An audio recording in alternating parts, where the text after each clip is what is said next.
Somalia has been racked by instability and violence since the overthrow of the military dictator Mohammed Siad Barre more than 2 decades ago. But one region has managed to avoid much of the chaos. Somaliland has been independent since it broke away from Somalia in 1991. Since then, the region has formed its own democratic government and started its own currency.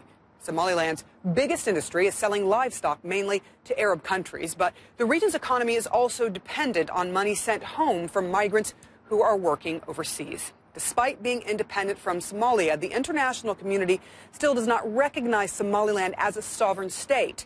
Mohammed Yunus, Somaliland's Minister of Foreign Affairs, has joined us now today, live from our London studios. Thank you so much, sir, for being on the show today. We do want to talk to you about why it is that you feel it's so important and that for Somaliland to be recognized as a sovereign state. What exactly will this do for the people of Somaliland? I think this is extremely important for the people of Somaliland, and Somaliland has managed to be stable, to be safe, and to be part of the international community. We have done all of the requirements that's needed to become a democratic state. And I think it is important for the world to recognize Somaliland because we could contribute a lot in terms of issues related to security, to piracy, to terrorism. And Somaliland has done well over the years and proved to be a worthwhile nation that can contribute to the development of the continent and that of the region. Yes, and at the moment you are autonomous, but you are not a sovereign state. I do want to go back to something you talked about, piracy, militancy. A UN envoy did come to Somaliland last year, I believe, and it called it, quote, an island of relative peace and stability in an insecure region. How much has Somaliland managed to deal with the insurgencies such as al-Shabaab and piracy that exist in the region, and how much has it affected Somaliland? I think Somaliland has proved to the rest of the world that we have managed to be peaceful.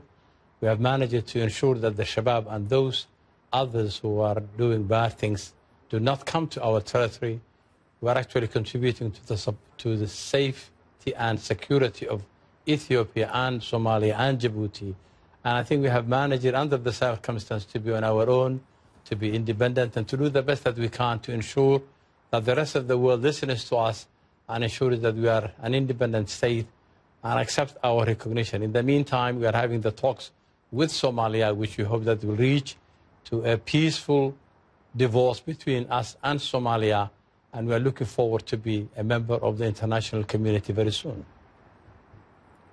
We earlier mentioned the dictator in place before Somaliland broke away from Somalia, and I do want to ask you about the reports of genocide in Somaliland from back in the 80s. There are claims some 200,000 people were massacred, clan-based attacks at the behest of that former dictator. What's been done to try to uncover the truth and to try to punish those responsible? I imagine that many of the people responsible are still walking free. The first time we had the talks now a month ago in Istanbul, the Somali government has acknowledged and accepted the fact that there were atrocities and genocide against the people of Somaliland. And they have accepted in writing during the talks of last month that the regime of Siad Barre has committed crimes against humanity. There was genocide. And we do hope one of these days that those who have committed those crimes would be brought to justice. Yes, a lot of people say the first step is the acceptance that it did happen. We thank you so much, Mohammed Yunus, Somaliland's Minister of Foreign Affairs, joining us live from London. We appreciate your time. Thank you very much for giving me the time. Thanks so much. You're welcome. And coming up,